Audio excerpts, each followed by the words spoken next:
कर दे। मैंने आपको कल एक रिजल्टेंट इंटेंसिटी वाली डेरिवेशन कराई थी। अगर देखो दो डेरिवेशन रिजल्टेंट इंटेंसिटी के पेपर में गलत मत कर देना, इसलिए मैं अलग अलग डिफरेंशिएट कर देता हूँ पहले ही। अगर उसने लिखा है रिजल्टेंट इंटेंसिटी इंटरफेरेंस की निकालो, रिजल्टेंट इंटेंसिटी किसकी निकालनी है? इंटरफेरेंस। तो कल वाली डेरिवेशन करना ये वाली, I is equal to I1 plus I2 plus 2 root, ये पूरे पे रूट नहीं था ना, I1 plus I2 plus 2 root I1 I2 cos five. अगर उसने बोला रिजल्टेंट इंटेंसिटी इंटरफेरेंस की निकालो तो ये वाली डिराइव करना है, ठीक है? तो 3 नंबर की आएगी। अगर वो बोलता है रिजल्टेंट इंटेंसिटी YDST में निकालो, यंग्स डबल स्लिट एक्सपेरिमेंट में निकालो, तो ये वाली नहीं करनी। तो मैं जो बता रहा हूँ ये दूसरी करनी, ये 2 नंबर की आती है, 2 मार्क्स की, बहुत छोटी सी है। इसमें क्या होता है याद है आपको? एक सोर्स ऑफ लाइट होती थी, उसमें से क्रैश ट्रफ निकलते थे। तो एक ही सोर्स ऑफ लाइट है, अब एक ही सोर्स से अलग अलग इंटेंसिटी तो निकलेगी नहीं, एनर्जी एक सोर्स से तो सेम एनर्जी की लाइट निकलेगी ना। तो इसमें I1 I2 अलग अलग नहीं होगा। उसमें क्या था, दो अलग अलग सोर्स से लाइट आ रही थी, आपस में टकरा रही थी, उनके एम्पलीट्यूड अलग अलग थे। यहाँ पे एम्पलीट्यूड सेम होगा, तो जब एम्पलीट्यूड सेम होगा तो इंटेंसिटी भी सेम होगी। तो वो जो I1 और I2 हम ले रहे थे ना अलग अलग, वो दोनों इक्वल होंगे, उनको मान लेते हैं I0। तो जो रिजल्टेंट इंटेंसिटी का आपका फॉर्मूला है उसी से स्टार्ट करोगे और 2 लाइन में खत्म कर दोगे। रिजल्टेंट इंटेंसिटी का क्या फॉर्मूला था? I1 plus I2 plus 2 root I1 I2 cos five. यहीं से स्टार्ट करोगे। अभी जो I1 I2 है सबकी जगह आपने I0 डालना है, क्योंकि दोनों इंटेंसिटी सेम है। तो I1 की जगह भी I0 डालना है, I2 की जगह भी I0, यहाँ भी I1 I2 को क्या डालना है? I0, और इधर cos फाइव। इधर I0 प्लस I0 क्या हुआ? 2I0। इधर I0 का स्क्वायर हो गया, रूट हट गया, तो ये हुआ 2I0, इधर क्या बचा? cos five. 2I0 कॉमन आ रहा है, क्या बचेगा इधर? 1 plus cos five. 2I0 common आ गया, क्या बचा? 1 प्लस cos फाइव। आपको पता है मैथ्स का फॉर्मूला ये half angle form, 1 plus cos theta, याद कर लो जिनको याद नहीं है, 2 cos square theta by 2। Minus में साइन आता है, प्लस में कॉस आता है, तो 1 plus cos theta is 2 cos square theta by 2। तो 2 2 का कितना हुआ? 4 I0 कॉस स्क्वायर 5 बाई 2। तो YDST का ये फॉर्मूला है। तो YDST में इतना सा बस 2 नंबर, सिंपल। और अगर उसके लिए आए इंटरफेरेंस के लिए, तो वो करना, वो बहुत कम आता है, ये वाला ज्यादा आता है, लेकिन वो भी आ सकता है। अब कुछ चीजें और हैं जो आपको यहाँ से लिखनी है, ध्यान से सुनना, वो लिख लेना। ये डेरिवेशन खत्म। कुछ स्पेशल केसेस हैं जो न्यूमेरिकल में काम आएंगे, और आगे एक डेरिवेशन आज हम और करने वाले हैं, उसमें भी काम आएगा। वो होता है बच्चे, पिछले साल हमने एक टॉपिक किया था, रिलेशन बिटवीन, ध्यान से सुनना इधर, relation between path difference and phase difference. Path difference and phase difference, इनकी एक छोटी सी रिलेशन है और उनके बारे में कुछ बातें हैं, वो सुनिए। पाथ डिफरेंस क्या होता है? जैसे एक वेव यहां से यहां पहुंची, दूसरी वेव भी यहां से उसी पॉइंट पे पहुंची, किसने ज्यादा रास्ता ट्रेवल किया? पीए ने कि पीबी ने? पीबी ने ज्यादा रास्ता ट्रेवल किया। तो कितना ज्यादा ट्रेवल किया वो कैसे पता करेंगे? इससे एकदम सीधी लाइन खींच दो, एकदम ये दोनों इक्वल हो जाएगा ना, इतना एक्स्ट्रा ट्रेवल किया ना, इसे पाथ डिफरेंस कहते हैं। पाथ में कितना डिफरेंस है, किसने ज्यादा डिस्प्लेसमेंट ट्रेवल किया। और फेज डिफरेंस क्या होता है? वाइवा के लिए बता रहा हूँ ये सब चीजें, ये इससे रिलेटेड नहीं। ये मान लो एक वेव चल रही है, जितने एंगल से स्टार्ट हुई है पहले का फेज है, और एक दूसरी वेव चल रही है, वो अलग एंगल से स्टार्ट हुई है। इनके जो इनिशियल एंगल के बीच का डिफरेंस है, या जो उनके फेज के बीच का डिफरेंस है, उसे फेज डिफरेंस कहते हैं। φ1 φ2 में जो डिफरेंस है उसे फेज डिफरेंस कहते हैं। डिस्प्लेसमेंट में जो डिस्टेंस है उसे क्या कहते हैं? Path difference. तो जो फेज डिफरेंस है, दोनों का जो डिफरेंस है उसको हम फाई लेंगे, फेज डिफरेंस को हम फाई से डिनोट करेंगे, और पाथ डिफरेंस को हम लोग एक्स से डिनोट करेंगे। तो इन दोनों के बीच का रिलेशन क्या है, वो 11th में एक फॉर्मूला था, वो ये था बेटा, path difference is lambda by 2 pi into phase difference. ये 11वीं में वेव्स में एक फॉर्मूला था, मैंने आपको कहा था वहां पे कि 11th में ज्यादा यूज हुआ, 12th में यूज होगा, तो इस बार ये ज्यादा यूज होगा न्यूमेरिकल में। ये फॉर्मूला याद कर लो, path difference is lambda by 2 pi into phase difference. अब इसमें ना दो केसेस हैं। Case 1, for maxima, for maxima या कंस्ट्रक्टिव इंटरफेरेंस, कंस्ट्रक्टिव इंटरफेरेंस या ब्राइट फ्रिंज, ये तीनों एक ही बात है। मैक्सिमा याद है आपको कि जब दो क्रेस्ट, एक क्रेस्ट क्रेस्ट से टकराती थी तो उनकी एनर्जी ऐड हो जाती थी, या ट्रफ ट्रफ से टकराती थी एनर्जी ऐड हो जाती थी, स्क्रीन पे क्या आता था, ब्राइट स्पॉट आता था।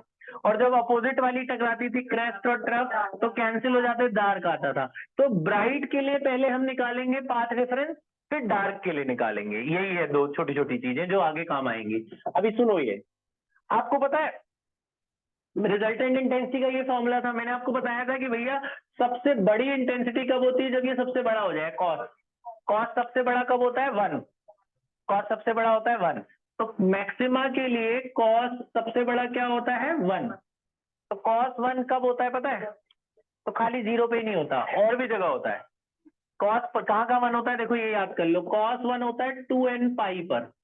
2n पाई मतलब अगर n को 0 डालो, n को यहाँ 0 डालो तो पहला एंगल क्या आ जाएगा, 0। फिर n को 1 डालो तो दूसरा एंगल क्या आएगा, 2 पाई। फिर n को 2 डालो तो कितना आएगा, 4 पाई। फिर 6 पाई। जितने ऑड नंबर इवन नंबर वाले पाई है ना, उन सब पे cos 1 होता है। तो 2n पाई याद कर लेना, cos 1 कब कब होता है, 2n पाई पे। तो ये फेज डिफरेंस आ गया। ये पाई क्या चीज है, फेज डिफरेंस। अब मुझे क्या निकालना है, पाथ डिफरेंस। तो ये फाई को उठा के यहाँ डाल दूंगा मैं, तो मुझे पाथ डिफरेंस मिल जाएगा ना। तो पाथ डिफरेंस कितना आएगा, पाथ डिफरेंस का क्या फॉर्मूला होता है, lambda by 2 pi into phase difference. ये फेज डिफरेंस इसमें डाल दो।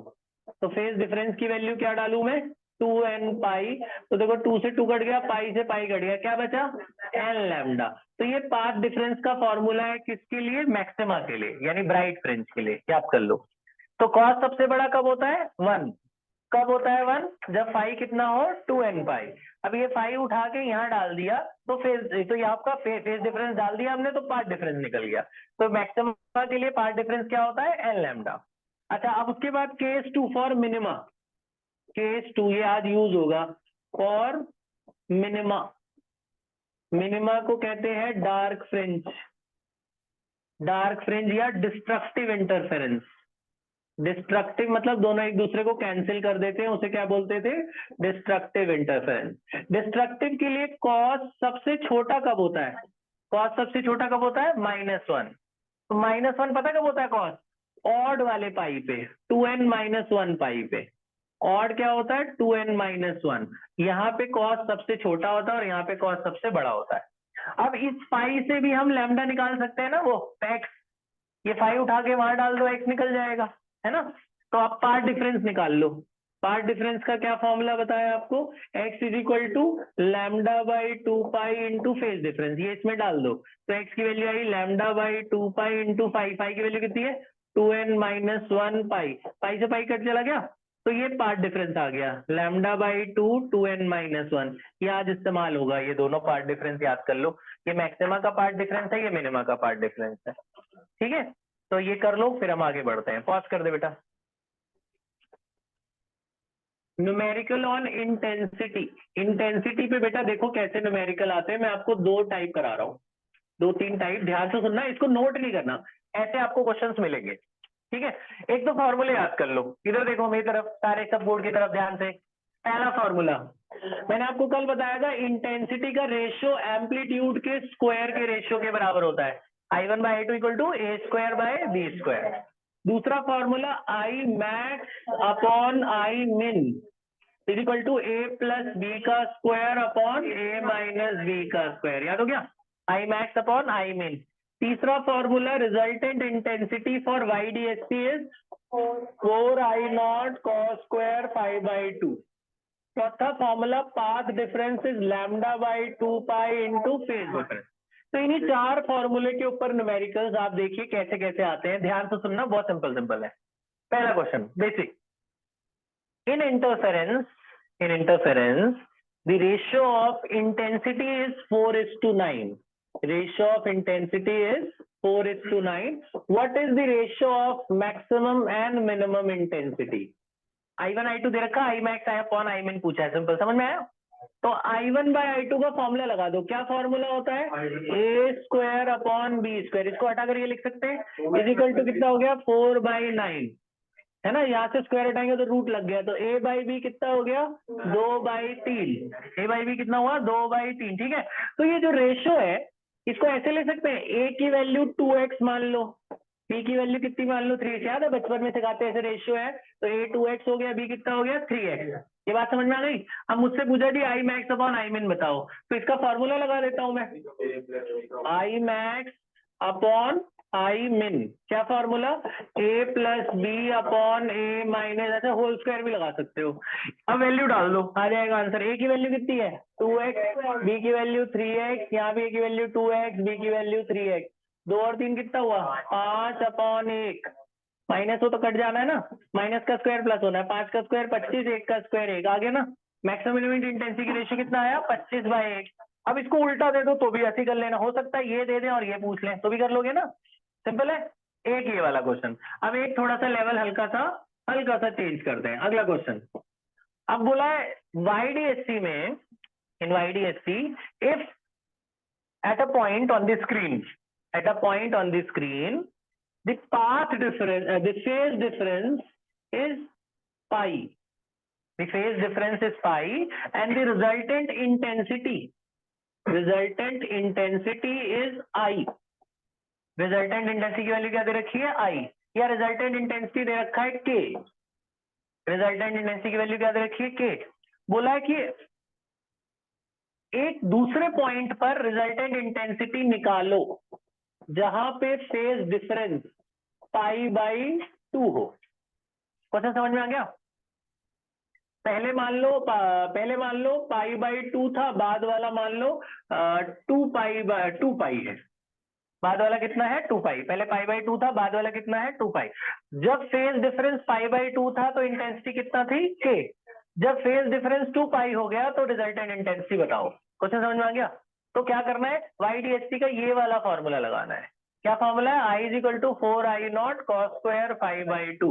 तो 2 बार लगाएंगे, पहले पुराना वाले को I1 मान लेते हैं, बाद वाले को I2। क्या फॉर्मूला है 4I0 cos square π/2। तो इंटेंसिटी की क्या वैल्यू दे रखी है k, इधर तो कुछ पता नहीं है हमें, ऐसे रहने दो। पाई तो पता है ना, पाई कितना है π/2, पाई की वैल्यू π/2 डालोगे, 1 2 पहले से ही है, तो 2 2 का कितना हो गया 4, तो ये हो गया k = 4I0 π/4 हो गया ना। ये समझ में। cos 45 क्या होता है 1/√2, 1/√2 होता है, तो 1/√2 का स्क्वायर क्या होगा 1/2, है ना। तो ये इससे कट गया, तो यहाँ से आपको I0 मिल गया, I0 की वैल्यू क्या मिली k/2।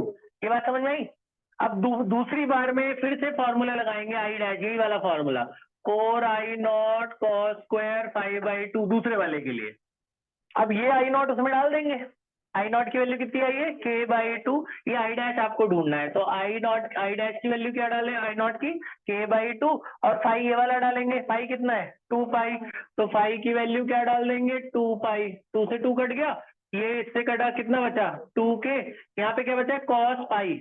पता है cos π क्या होता है, cos π होता है -1, cos π की वैल्यू क्या होती है -1। सुन लिया कर, फिर हमें मिलेगा, कर लियो ना।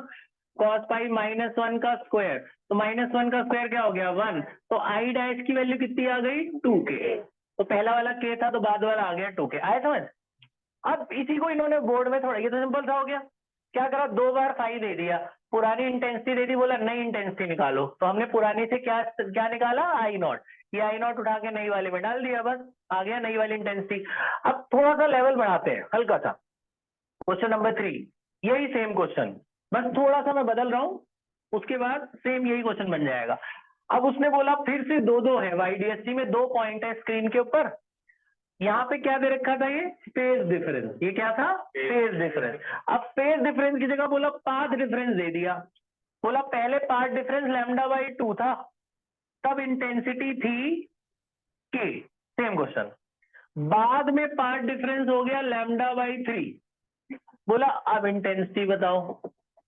तो यहाँ पे तो फाई चाहिए होता है ना, एक्स तो चाहिए ही नहीं होता, करेंगे तो ऐसे ही बिल्कुल सेम, लेकिन हमें क्या चाहिए, हमें एक्स नहीं चाहिए, हमें पार्ट डिफरेंस नहीं चाहिए, हमें क्या चाहिए फाई। तो आप एक्स को यहाँ डाल के फाई निकाल नहीं सकते, एक्स और फाई का रिलेशन है ना, इसका इस्तेमाल करो। तो क्या रिलेशन है जी, part difference = λ/2π into phase difference. Part difference कितना दे रखा है λ/2, पार्ट डिफरेंस या λ/2 डाल दो, यहाँ से आपको फाई मिल जाएगा ना। देखो लैम्डा से लैम्डा कट गया, 2 से 2 कट गया, ये ऊपर चला आया, तो फाई की वैल्यू कितनी मिल गई पाई, पाई मिल गया ना पाई। आया समझ में? तो ये वाला मिल गया, पाई बाई 2 की जगह क्या मिला, पाई। अब ऐसे ही कर लेना इधर। अब उधर भी तो एक्स दे रखा है, वहां भी तो आपको फाई चाहिए ना, फाई डैश। वहां भी यही फॉर्मूला फिर से लगा दो। क्या फॉर्मूला है, path difference is equal to lambda by 2 pi into phase difference. Part difference डाल दो, कितना, lambda by 3। Path difference lambda by 3 डाला, यहाँ पे आया lambda by 2 pi into phi. Lambda से लैम्डा कट गया तो फाई कितना आया, 2 पाई बाई 3। अब दोनों फाई पता चल गए ना। अब ये पिछला वाला ही क्वेश्चन बन गया, सेम सेम ऐसे ही कर लेना। समझ में आया? फर्क क्या था, इसमें फाई शुरू में ही दे रखे थे, इसमें फाई की जगह क्या दे रखा है, पार्ट डिफरेंस। आपको फेज डिफरेंस निकालना पड़ेगा। फेज डिफरेंस कैसे निकालोगे, ये रिलेशन से। इसमें एक्स डाल देना, फाई मिल जाएगा। उसके बाद पुराना जैसे किया वैसे कर लेना। आए समझ में? तो मैं ऐसे ही 1 2 3 क्वेश्चन आपको दे रहा हूँ बिल्कुल सेम, और आपको करना है। समझ में आ गया मेथड? लिखो, और एक दूसरे मत झांकना, अपने दिमाग से करना, बोर्ड पे क्वेश्चन है, करो।